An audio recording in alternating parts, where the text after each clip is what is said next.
Good morning, Assembly. Good morning, sir. From last few days, I am observing that the reading scale of our students. Some of the students are doing very well and some of the students are not good at their reading part. That is why I am here to share my observation with you that how can you improve the reading skill of yours. Now I am coming to Hindi for your better understanding.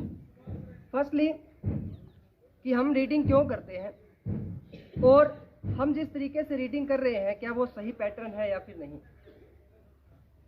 एक word है सब vocalisation, यानी जब हम बोलते हैं तो हमारी जो स्पीड है, जो माउथ से हमारे वर्ड्स निकल रहे हैं उनकी स्पीड अलग होती है, जो हम आइज से वर्ड्स को देख रहे हैं उनकी स्पीड अलग होती है, और जो माइंड में रीडिंग चल रही है उसकी स्पीड अलग होती है। जब तक इन तीनों चीज़ों का कॉम्बिनेशन हमारा सही तरीके से नहीं बनता है तब तक हमारी रीडिंग जो है वो सही तरीके से नहीं हो सकती। इसलिए हमें अपने माइंड, अपनी आइज और अपनी बोलने की जो स्पीड है उसको बेटर करना होगा।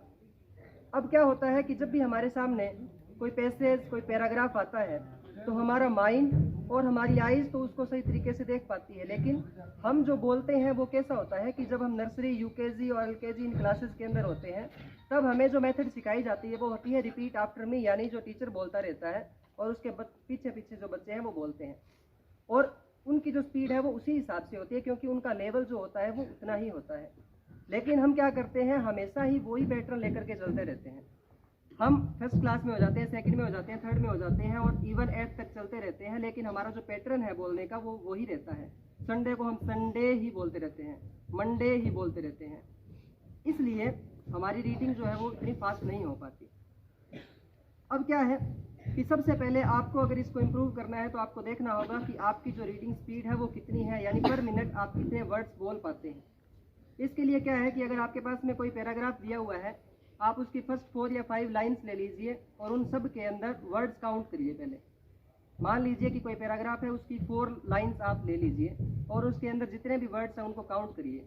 तो मान लो कि मेरे पास में जो पैराग्राफ था उसके अंदर टोटल 60 वर्ड्स थे 4 लाइन के अंदर, तो मैं उसको 4 से डिवाइड कर दूंगा।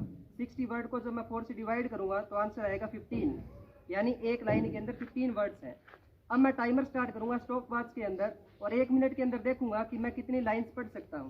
तो मान लो मैंने 10 लाइन पढ़ी है और एक लाइन के अंदर 15 वर्ड्स है, तो मेरी स्पीड हो गई 150 वर्ड्स पर मिनट, यानी 1 मिनट के अंदर मैं 150 वर्ड्स पढ़ सकता हूँ। आज अगर आप स्टार्ट कर रहे हैं तो आज आप अपना देखिए लेवल कितना है, और अगर जो मैं टिप्स दे रहा हूँ उसके बाद में देखना भी 1 महीने के बाद में आपका लेवल क्या होगा। सबसे पहले आपको अपनी रीडिंग जो स्पीड है वो पता चल गई, उसके बाद में क्या करेंगे, अपने पास में एक पेन रखें या पेंसिल रखें जब भी आप रीडिंग करें। क्या होता है कि आमतौर पर जब हम रीडिंग करते हैं तो हमारा जो फोकस है वो एक वर्ड पे जाता नहीं है। हम जब रीड करना स्टार्ट करते हैं स्टार्टिंग में तो हमारा जो कंसंट्रेटर लेवल होता है वो वही होता है, लेकिन धीरे धीरे हम पिछड़ते जाते हैं कि कौन सी लाइन में था, कौन सा वर्ड था, ऐसा करते करते हम वहाँ पर खो जाते हैं। जब हमारे पास में कोई पॉइंटर होगा, कोई पेन होगी, तो हम क्या करेंगे, वहाँ पर हमारा फोकस रहेगा और हम ज़्यादा कंटिन्यूसली उसको रीड कर सकते हैं। अब फ़ायदा क्या है रीडिंग को अपने बढ़ाने का या रीड करने का, कि इससे हमारी जो वोकेब है वो सुधरती है। कई बार क्या होता है कि हम अटक जाते हैं कि जैसे कोई लाइन बोल रहे हैं उसके अंदर सोचते हैं कि हाँ वो वैसा हो गया था ना, या वो वैसा कर लेना, तो ये जो वैसा है उसकी जगह भी कोई ना कोई वर्ड होता है, लेकिन हमारी वोकेब इतनी ज़्यादा होती नहीं। हमारे पास में एक वर्ड के लिए सिर्फ एक ही वर्ड होता है, 3-4 वर्ड्स नहीं होते। कोई सिनोनियम होते हैं जैसे इंग्लिश के अंदर, हिंदी में जैसे पर्यायवाची शब्द होते हैं, यानी एक वर्ड के 3-4 और भी उसके सिमिलर वर्ड्स हो सकते हैं। वो भी हमारे माइंड में आएंगे कब, जब हम रीडिंग डे बाय डे करते रहेंगे। अब होता क्या है कि हम जब कोई भी नया काम स्टार्ट करते हैं तो हम उसी दिन सारा का सारा एफर्ट डाल देते हैं। जैसे मैं कोई गेम खेलना स्टार्ट करता हूँ या मैं आज रीडिंग का स्टार्ट करता हूँ तो आज मैं 30-35 मिनट उस पर बिता दूंगा, और क्या होगा कि हम पहले दिन ही उससे बोर हो जाते हैं। अगर कोई गेम खेलना स्टार्ट करते हैं तो पहले दिन ही हम बहुत ज़्यादा एफर्ट लगा देंगे तो हमारी जो मसल्स है वो पेन करना स्टार्ट कर देगी 2 या 3 दिन के बाद, और फिर हम उसको छोड़ देते हैं। स्टार्टिंग के अंदर आपको थोड़ा थोड़ा पार्ट लेना है। आज अगर आप स्टार्ट कर रहे हैं 5 मिनट से स्टार्ट करिए, उसके बाद में 7 करिए उसको, फिर आप 9-10 ऐसे धीरे धीरे उसको इंक्रीज़ करें। फिर आपके उसका जो है इंटरेस्ट वो है आपके अंदर बढ़ने लगेगा और आप धीरे धीरे उसको इम्प्रूव कर पाएंगे। ठीक है। स्टडी के अंदर अब जब मैं भी रीडिंग करता हूँ तो कई बार कोई ऐसा वर्ड आ जाता है जिससे मैं फेमिलियर नहीं होता और मैं बीच में अटक जाता हूँ। इससे क्या होता है कि जो फ्लो होता है वो हमारा ख़राब हो जाता है। तो अगर आप रीडिंग करते रहेंगे तो आपके सामने जो वर्ड्स आएंगे उनसे आप फेमिलियर होते जाएंगे डे बाय डे।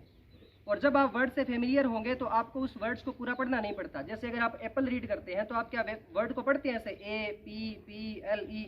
अब आप ऐसा नहीं पढ़ते ना, स्टार्टिंग में पढ़ते थे।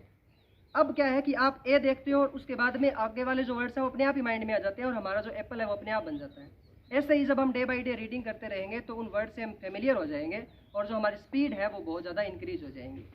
ठीक है, आई होप कि आप सभी इन टिप्स को फॉलो करेंगे। डे बाय डे आप अपनी रीडिंग के लिए थोड़ा वक्त निकालेंगे दिन के अंदर, 10 मिनट, 12 मिनट, 15 मिनट, और अपने आप को बेटर करेंगे ताकि हम in the end of semester या फिर नेक्स्ट ईयर एक कंपटीशन रख सकें रीडिंग का।